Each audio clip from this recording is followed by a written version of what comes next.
Beloved brothers, sister and friends, greetings to all of you in the sweet name of our Lord Jesus Christ. பிரியமானவர்களே, இயேசு கிறிஸ்துவின் நாமத்தில் நான் உங்களை வாழ்த்துகிறேன். Today's the word of God is written in the letter of 1 Corinthians chapter 10 verses 14. Therefore my beloved, flee from idolatry. Therefore my beloved, flee from idolatry. 1 Corinthians 10:14. ஆகையால் எனக்கு பிரியமானவர்களே, விக்கிரகாதனைக்கு விலகி ஓடுங்கள்.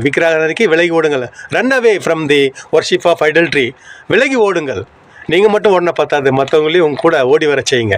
நிச்சயமாக அந்த மாதிரி ஒரு நிலைமை நம்ம நாட்டுக்கு நிச்சயமாக ஒரு நாளைக்கு இன்னில்லை கூட நாளைக்கு கண்டிப்பாக வரும்.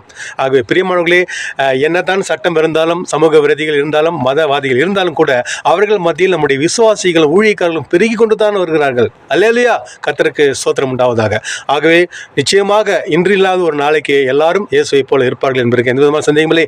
ஆனாலும் அதற்கு முன்பு எடுத்துக்காட்டாக நாம் இயேசுவை போல வாழ வேண்டும். இயேசுவின் போதனைகளை மற்றவர்களுக்கு அறிவிக்க வேண்டும். அப்படி இருந்தால் நிச்சயமாக பலன் ஒரு நாளைக்கு கிடைக்கும். ஆக கிறிஸ்துவுக்குள் பிரியமானவர்களே, சங்கீதம் 85:12 கூட இப்படியாக சொல்லுகிறது, கர்த்தர் நன்மையானதை தருவார், நம்முடைய தேசம் பலனை கொடுக்கும். கர்த்தர் நன்மையானதை தருவார், நம்முடைய தேசம் பலனை கொடுக்கும். ஆக இனி கஷ்டப்படும் பரவாயில்ல, ஆனால் நாளைக்கு அது கண்டிப்பாக அதனை பலனை நாம் பெற்றே தருவோம் என்பதற்கு எந்த விதமான சந்தேகமே இல்லை. ஆனால் கர்த்தவர் நல்லவர், அவரை நம்பி நாம் ஜீவிப்போம். இவரே நல்ல நேசு, என்றுமே தாங்கி என்னை நினைத்திடுவார். இவரே நல்ல நேசு, என்றுமே தாங்கி என்னை நடத்திடுவார். தீமைகள் சேதங்கள் சேரா என்னை காத்திடுவார். தீமைகள் சேதங்கள் சேரா என்னை காத்திடுவார்.